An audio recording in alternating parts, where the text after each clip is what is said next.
President Aleksander Kwasniewski spoke to me once about how he learned about democracy and particularly the free market. He was one of those young men, and Poles could travel more freely than others. He was one of those young men who went to America and then delivered cars from one coast to another, where by delivering the car they could travel at no cost. And he told me, President Kwasniewski, I think this was a story about Atlanta. He told me about how in Atlanta he couldn't find a motel that he could afford, a place he could afford. Finally, after searching all over Atlanta, they found the most enormously cheap place he could possibly imagine. The room was good, the shower was good. He couldn't believe what he'd found. And then he stayed up all night long listening to planes fly overhead. He said, I learned about the free market. You get what you pay for. Another conversation in Davos as a correspondent for the Wall Street Journal, I said to President Kwasniewski, so what do you want to do? He'd just become president, showed up at the World Economic Forum, and he said, well, I'm going to bring Poland into the European Union and NATO. And I said, well, yeah, okay, fine, I'll write it in the Wall Street Journal, but I don't have to believe it. And I wrote it in the Wall Street Journal, and then I had to believe it. Polish President Aleksander Kwasniewski, his name will go into European and world history books, and it will be written large. He brought his country into NATO and the European Union. He played a historic mediation role during the Orange Revolution in Ukraine. Because of his role in bringing his country into NATO, I can't imagine anyone better to turn to give the Freedom Award to Admiral Stavridis, James Stavridis, on behalf of NATO soldiers. President Kwasniewski.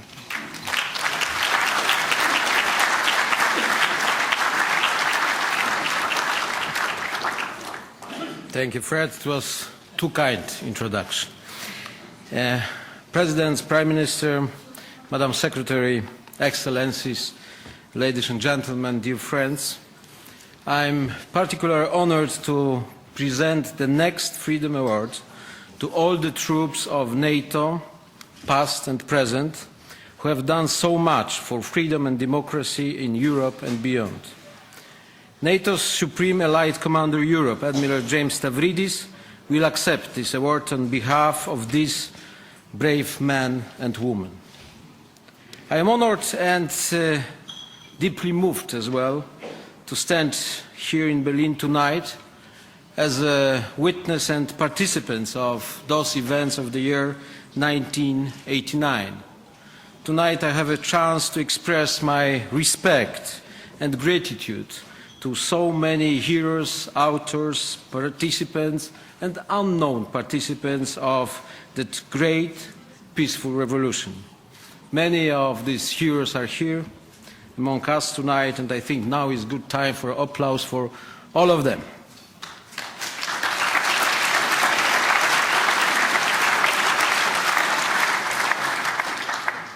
In our memory, we have many of pictures, many of images very much connected with all these events 20 years ago.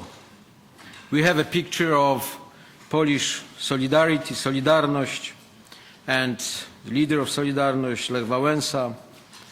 We have a picture of roundtable talks which opened up the way to the bloodless transformation of communist regime into democracy and market economy. I have an image of free, almost democratic election in Poland, June 1989, and the first non-communist government of Prime Minister Tadeusz Mazowiecki.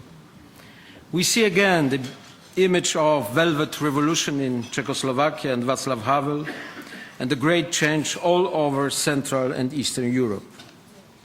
And very strong in our memory is what crossed walls and borders, this loud Wir sind ein Volk, cried out by thousands of people in Leipzig. And the wall that was to divide the city and the people for decades turned out to be the proof of helpless and immoral dictatorship, power of dictatorship, collapsing communist ideology and Soviet domination. It was thanks to the courage and determination of millions of ordinary men and women that freedom was restored after decades of oppression, limited sovereignty and humiliation.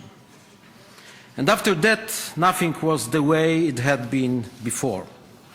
The end of the Cold War and the division of the world led to enlargement and strengthening of the space of freedom, democracy and security. For the nations of our region, the North Atlantic Alliance was a long-awaited guarantor of regained freedom. I will not forget the negotiations, which were not easy, just as I will not forget deep understanding and strong will of our NATO partners, United States, President Clinton, and our European partners. And I will not forget the emotions I felt when in 1999, together with President Havel, I signed the document confirming our Polish membership in the alliance, and it was in exactly the same room where 44 years before the Warsaw Pact had been signed. It's not necessary among us to say that the name of Warsaw Pact, not because it was Polish wish, but because this treaty was signed in Warsaw.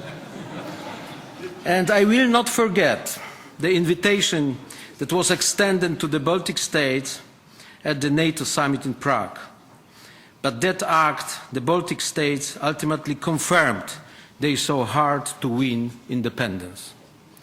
That was the moment when we all felt at last that the Second World War and its Cold War consequences were finally over. Today's celebrations also reminds us that 20 years after the historical events of 1989, our job is not yet done. We must remain committed to completing the great goal of a Europe whole and free by ensuring that our neighbors in the Balkans, Europe's East and the Caucasus can enjoy a future in which their security, prosperity and democracy is never threatened. Our work did not stop. Allied troops served in Bosnia, in peacekeepers, helping that country walk the long road of reconstruction and reconciliation. NATO helped end atrocities in Kosovo and maintains peacekeepers there today. As NATO expanded, Allied soldiers worked to integrate the new members of Central and Eastern Europe. After the shock of the 9/11 attacks, European NATO airmen came to America's aid with early warning flights over North America. Today, NATO sailors patrol the Mediterranean and the Horn of Africa to fight piracy and guarantee free passage along international waterways. In Afghanistan, European Allied soldiers went to war with their American counterpart to hunt down Al-Qaeda and assist Afghans in rebuilding their country. Allied soldiers have lost blood and brothers in arms, yet the men and women of ISAF have never lost their fighting spirit. This is a testament to steadfastness of the alliance.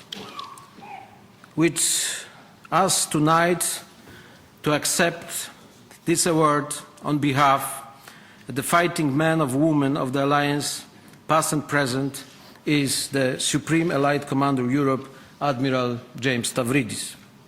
Admiral Stavridis has been called a Renaissance Admiral.